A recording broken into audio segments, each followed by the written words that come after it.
Friends, welcome back to my channel. हम पढ़ रहे थे स्कूल व्याख्याता के लिए प्रथम प्रश्न पत्र के लिए पॉलिटी पढ़ रहे थे। तो उसमें हमने संसद का पार्ट थर्ड 3 तक कर लिए थे, जिसमें हमने 89 अनुच्छेद हो गए थे। अब हम पढ़ते हैं 90 अनुच्छेद। पहले 89 को रिकॉल करते हैं एक बार। 89 में किसका उल्लेख है? सभापति एवं उपसभापति का उल्लेख है। सभापति राज्यसभा का पीठासीन अधिकारी होता है। राज्यसभा के प्रथम सभापति डॉक्टर सर्वपल्ली राधाकृष्णन थे। राज्यसभा के वर्तमान सभापति कौन है? जगदीप धनखड़ है। राज्यसभा का सभापति उपराष्ट्रपति होता है, तो वर्तमान में जगदीप धनखड़ उपराष्ट्रपति हैं। ये राज्यसभा के सभापति हैं। और राज्यसभा के प्रथम उपसभापति कौन थे? SV कृष्णमूर्ति राव थे। और राज्यसभा के वर्तमान उपसभापति हरिवंश नारायण, जो कि राज्यसभा के सदस्यों में से ही चुने जाते हैं। और अनुच्छेद 90 में क्या है? उपसभापति का पद रिक्त होना और पद त्याग कैसे होता है और पद से हटाया जाना। ये तीनों बातें किसमें? 90 में उल्लेखित हैं। सभापति एवं उपसभापति का पद निम्न परिस्थितियों में रिक्त हो सकता है। एक तो त्याग पत्र देने पर, और पद से हटाए जाने पर, और निधन होने पर। इन तीनों कारणों के कारण उपसभापति का पद रिक्त हो सकता है। अब त्याग पत्र उपसभापति किसको देता है? उपसभापति अपना त्याग पत्र सभापति को देता है, और सभापति अपना त्याग पत्र राष्ट्रपति को। सभापति तो उपराष्ट्रपति होता है ना, तो उपराष्ट्रपति अपना त्याग पत्र राष्ट्रपति को देते हैं, और ये राज्यसभा का सभापति भी होता है। हटाने पर सभापति को हटाने वाला प्रस्ताव सर्वप्रथम राज्यसभा में लाया जा सकता है। सभापति राज्यसभा का, उपराष्ट्रपति राज्यसभा का सभापति होता है, तो इसका प्रस्ताव सर्वप्रथम राज्यसभा में लाया जाता है। और 14 दिन की पूर्व सूचना देकर उपराष्ट्रपति को या सभापति को 14 दिन की पूर्व सूचना देकर यदि राज्यसभा प्रभावी या विशेष बहुमत से प्रस्ताव पारित कर दे तो लोकसभा में जाता है। और यदि लोकसभा साधारण बहुमत से, राज्यसभा तो विशेष बहुमत से पारित करती है, और यह फिर उसमें पारित होने के बाद लोकसभा में जाता है, और लोकसभा में जाता है तो लोकसभा साधारण बहुमत से पारित कर देती है, तो सभापति का पद मुक्त माना जाता है। यदि राज्यसभा के सदस्य साधारण बहुमत से एक प्रस्ताव पारित कर दे और उपसभापति को पद से हटा देते हैं, राज्यसभा के सदस्य साधारण बहुमत से भी एक प्रस्ताव पारित कर दे तो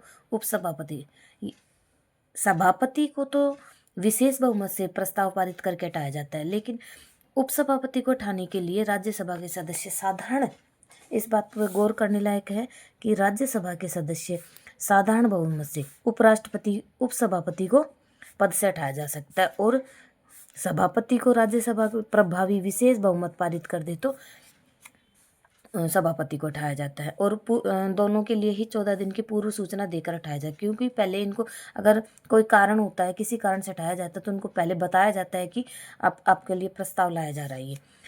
जब सभापति या उपराष्ट्रपति को कार्यवाहक राष्ट्रपति बना दिया जाता है तो सभापति उपराष्ट्रपति का पद रिक्त माना जाता है। यदि सभापति, राज्यसभा का सभापति उपराष्ट्रपति होता है, और जब राष्ट्रपति का पद खाली होता है तो उसको कार्यवाहक राष्ट्रपति बना दिया जाता है, तो सभापति का अपने आप ही पद खाली हो जाता है, क्योंकि कार्यवाहक राष्ट्रपति उपराष्ट्रपति के रूप में अर्थात सभापति के रूप में कार्य नहीं करता है। अनुच्छेद 91 सभापति के रूप में कार्य करने की उपसभापति या अन्य व्यक्ति की शक्ति। इस 91 में क्या उल्लेख है? सभापति के रूप में कार्य करने की उपसभापति या अन्य व्यक्ति की, इनकी मतलब जो राज्यसभा का उपसभापति होता है, और उसकी शक्ति क्या है?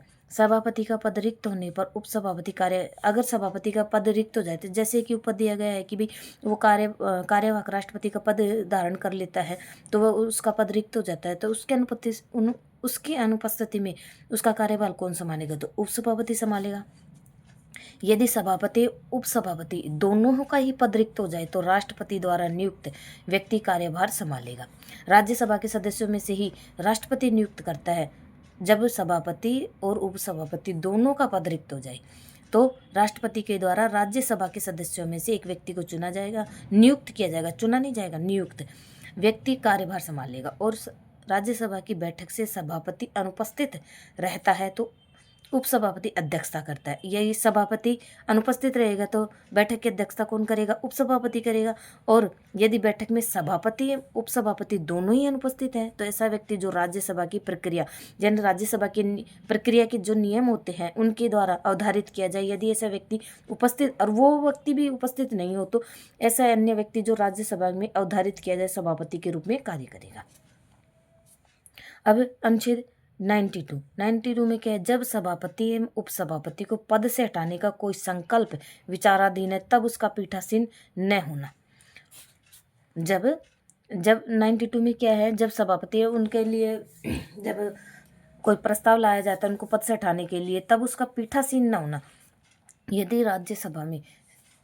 यदि राज्यसभा के सभापति को हटाने वाला प्रस्ताव विचाराधीन है तो वे निर्णायक मत का प्रयोग नहीं कर सकते, अर्थात उस समय राज्यसभा का पीठासीन अधिकारी नहीं होगा, क्योंकि वह उस समय उसका पद खाली माना जाएगा। उस समय राज्यसभा का पीठासीन अधिकारी नहीं होगा, अतः वह बैठकों एवं चर्चा में तो भाग ले सकेगा लेकिन निर्णायक मत का प्रयोग नहीं कर सकेगा। कि अनुच्छेद 93 में क्या है? लोकसभा का अध्यक्ष और उपाध्यक्ष। 93 में क्या है? लोकसभा का अध्यक्ष और उपाध्यक्ष। इसमें लोकसभा के अध्यक्ष एवं उपाध्यक्ष के पद का उल्लेख है। किसमें? 93 में। लोकसभा के सदस्यों में से लोकसभा का अध्यक्ष एवं उपाध्यक्ष का चयन किया जा सकता है। लोकसभा के अध्यक्ष एवं उपाध्यक्ष चयनित होते हैं, इलेक्टेड होते हैं, और लोकसभा अध्यक्ष एवं उपाध्यक्ष न्यूनतम आयु 25 वर्ष होनी चाहिए और कार्यकाल 5 वर्ष पद ग्रहण से माना जाता है। लोकसभा अध्यक्ष अपना कार्यकाल पूरा होने पर भी तब तक पद पर बना रहता है जब तक कि उसका उत्तराधिकारी नहीं आ जाता। वैसे तो कार्यकाल 5 वर्ष होता है पद ग्रहण से, लेकिन जब तक कि कोई अध्यक्ष लोकसभा का अध्यक्ष पद धारण नहीं कर लेता तब तक पिछला अध्यक्ष ही काम करता है। प्रथम लोकसभा अध्यक्ष कौन थे? जीवी मावलंकर, गणेश वासुदेव मावलंकर थे। 18वीं वर्तमान लोकसभा के अध्यक्ष ओम बिरला है, कोटा बूंदी से सांसद हैं। प्रथम लोकसभा उपाध्यक्ष एम.ए. अयंगर थे। प्रथम कौन थे लोकसभा उपाध्यक्ष? एम.ए. अयंगर थे। सर्वाधिक कार्यकाल वाले लोकसभा अध्यक्ष बलराम जाखड़। सर्वाधिक कार्यकाल वाले अध्यक्ष कौन थे? बलराम जाखड़। न्यूनतम कार्यकाल वाले लोकसभा अध्यक्ष कौन थे? नीलम संजीव रेड्डी थे। और के है सैगड़े ऐसे व्यक्ति हैं जो उच्चतम न्यायालय के न्यायाधीश व लोकसभा के अध्यक्ष दोनों पदों पर नियुक्त थे। के एस हेगड़े ये कौन थे? उच्चतम न्यायालय के न्यायाधीश थे जो कि लोकसभा में अध्यक्ष पद पर भी कार्य किए हैं। प्रथम महिला लोकसभा अध्यक्ष मीरा कुमार 15वीं लोकसभा में 2000। प्रथम महिला कौन थी? मीरा कुमार थी 15वीं लोकसभा में। और दूसरी महिला लोकसभा अध्यक्ष सुमित्रा महाजन थी 16वीं। पहली महिला कौन बनी थी लोकसभा में अध्यक्ष? मीरा कुमार। दूसरी सुमित्रा महाजन। प्रथम जनजातीय लोकसभा अध्यक्ष P.A. संगमा 1996 में थे। P.A. संगमा बने थे। नोट अब तक राजस्थान के 2 सांसद लोकसभा अध्यक्ष। राजस्थान के अब तक कितने सांसद लोकसभा अध्यक्ष बन चुके हैं? 2। एक तो बलराम जाखड़ और एक ओम बिरला। ओम बिरला वर्तमान में लोकसभा के अध्यक्ष हैं। जीवी मावलंकर प्रथम लोकसभा अध्यक्ष के विरुद्ध अविश्वास पत्र लाया गया। जीवी मावलंकर के विरुद्ध प्रथम अविश्वास पत्र लाया गया था 1954 में J.B. कृपलानी के द्वारा, लेकिन पारित नहीं हुआ था। J.B. कृपलानी के द्वारा लाया गया था लेकिन ये पारित नहीं हो पाया था।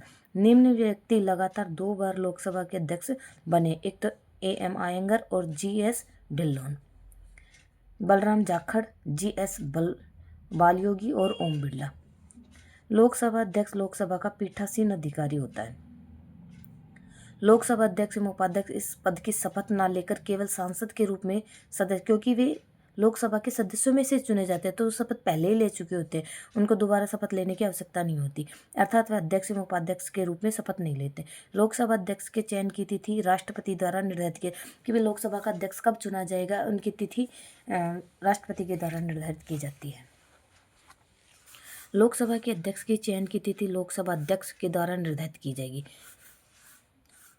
लोकसभा के उपाध्यक्ष की चयन की तिथि अध्यक्ष की तो राष्ट्रपति तय करता है कि किस दिन लोकसभा के अध्यक्ष का चुनाव किया जाएगा, लेकिन उपाध्यक्ष के चयन की तिथि अध्यक्ष तय करता है।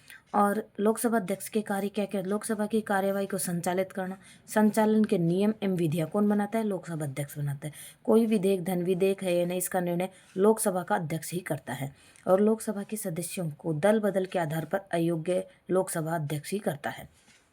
अब लोकसभा अध्यक्ष के क्या क्या कार्य, एक तो वह लोकसभा की कार्यवाही को संचालित करता है और संचालन के नियम एवं विधियां बनाता है, और कोई धन विधेयक है या नहीं इसका निर्णय भी लोकसभा का अध्यक्ष ही करता है। और लोकसभा के सदस्यों में दल बदल के आधार पर अयोग्य भी कौन बताता है, लोकसभा अध्यक्ष ही ठहराता है। जब मत बराबर हो जाए तो इस स्थिति में लोकसभा का अध्यक्ष अपने निर्णायक मत का प्रयोग करता है। जब दोनों पक्षों में वोट बराबर आ जाए तो निर्णायक मत का प्रयोग भी लोकसभा अध्यक्ष करता है। और कोरम गणपूर्ति पूरे न होने की स्थिति में लोकसभा अध्यक्ष बैठक को स्थगित कर सकता है। और संयुक्त बैठकों की अध्यक्षता लोकसभा अध्यक्ष करता है, और लोकसभा अध्यक्ष लोकसभा की कार्यवाही को स्थगित भी कर सकता है। समाप्त तो राष्ट्रपति करता है लेकिन स्थगित लोकसभा अध्यक्ष करता है। और संयुक्त बैठकों को बुलाता कौन है, राष्ट्रपति बुलाता है, लेकिन अध्यक्षता लोकसभा अध्यक्ष ही करता है। लोकसभा की संसदीय समितियों के अध्यक्ष तथा सदस्यों की नियुक्ति लोकसभा अध्यक्ष करता है। अब ये सारे लोकसभा अध्यक्ष अब तक के जो बने हैं ना, उनका कार्यकाल है और लोकसभा अध्यक्ष हैं। प्रथम लोकसभा अध्यक्ष गणेश वासुदेव मावलंकर थे, जो 1952 से 1956 तक थे, उनका निधन हो गया था। और फिर M.A. आयंगर बने थे 56 से 57 तक। दूसरी लोकसभा अध्यक्ष में अनंत शयनम आयंगर 57 से 62 तक बने थे। तो बच्चों आप ये देख सकते हो, स्क्रीनशॉट ले सकते हो। वैसे इसको इतना याद भी नहीं होगा, हम पहला और लास्ट वाला ही याद करेंगे। अब वर्तमान में 18वीं लोकसभा ओम बिरला हैं, जो कि 26 जून से लगातार है, अभी है फिलहाल। तो इस वीडियो में इतना ही। अगले वीडियो में हम अनुच्छेद 94 से करेंगे। अगर आपको वीडियो पसंद आता है तो मेरे चैनल को लाइक शेयर सब्सक्राइब जरूर करें। कमेंट करना तो बिल्कुल भी ना भूलें। वीडियो देखने के लिए आपका बहुत बहुत धन्यवाद।